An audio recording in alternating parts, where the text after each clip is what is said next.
So you've made it to Sendai. What an amazing city. It's super exciting. But then you run into the trash rules. And yeah, it can feel like trying to crack some kind of secret code. I get it. You're all settled in, you're out exploring, and suddenly you're faced with all these different colored bags and signs with schedules you can't quite make out. It's a lot, right? But hey, you are definitely not the only one who's felt that way. But don't you worry, because we're going to make this super simple. Seriously. In just a few minutes, we'll walk through everything step by step. And trust me, by the end of this, you are going to be sorting like you've lived here your whole life. All right, let's jump right in. Before we even talk about what goes in which bag, there are a few, let's call them golden rules that you just have to know. They're the foundation for everything else. Honestly, it all comes down to just three things. 3 keys to success. First, know your schedule. Second, find your collection point. And third, use the right bags. You get these 3 things down, you're practically a sorting master already. And here it is, the #1 most important rule of them all. On collection day, your trash has to be out at the collection spot by 8:30 a.m. Not the night before, that's a no-no. And definitely not after 8:30 because you'll miss the truck. So yeah, 8:30 a.m. That's the magic number.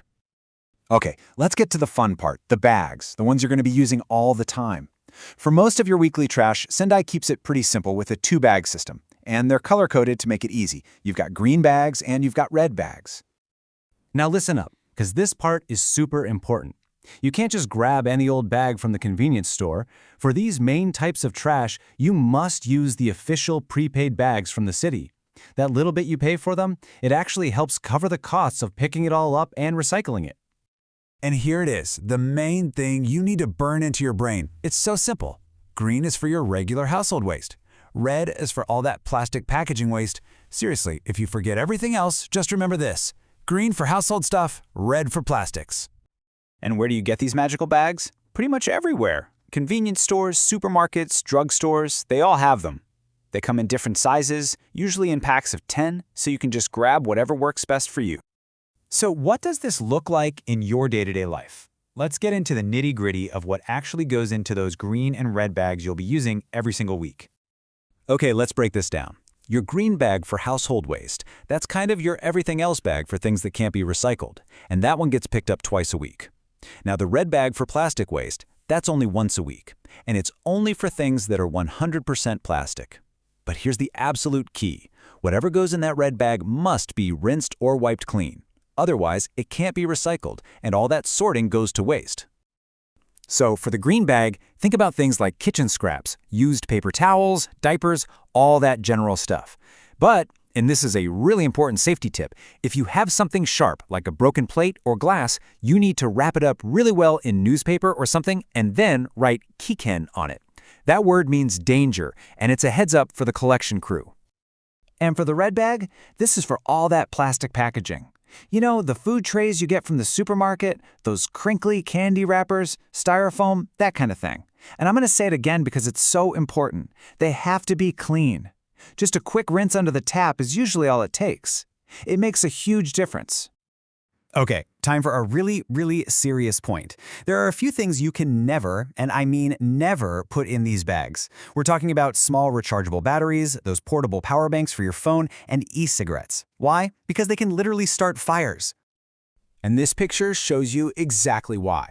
When those little batteries get crushed inside the garbage truck, they can explode. It's incredibly dangerous and has caused major fires, risking the lives of the workers. It's no joke. We'll talk about the right way to throw them out in just a sec.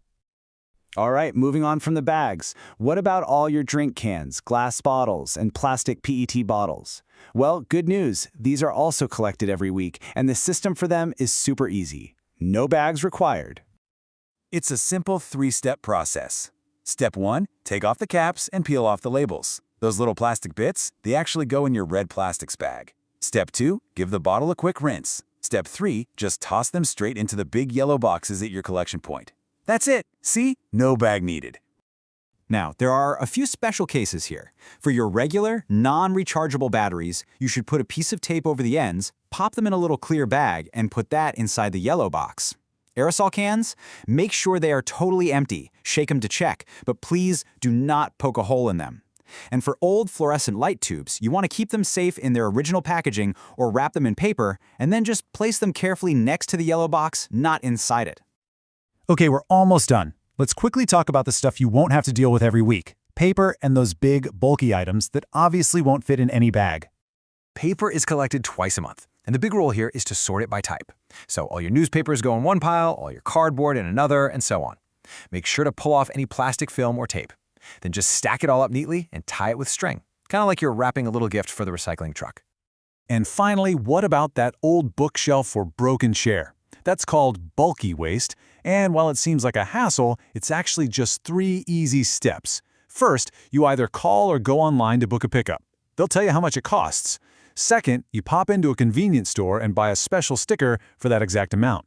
And third, you write your confirmation number on the sticker, slap it on the item, and put it out on the right day by, you guessed it, 8:30 a.m.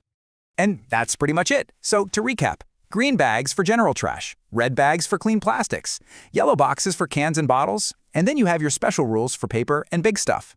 It might feel like a lot right now, but I promise, after a week or two, it'll become second nature. You've totally got this. You know, there's a line in the official city guide that I think is perfect. It says, "We are all citizens of Sendai City. Let's follow the rules." And really, that's what it's all about. It's not just about avoiding a warning sticker on your trash. It's about being a good neighbor and doing your part to keep this amazing city clean and beautiful for everyone. It's a real team effort. And hey, if you ever get stuck, there's an app for that. Seriously, the city has an official 3R app that can be a total lifesaver, reminding you of collection days and what goes where. So, as we finish up here, I have a question for you. What's one new sorting rule you're going to put into practice this week? Thanks for tuning in.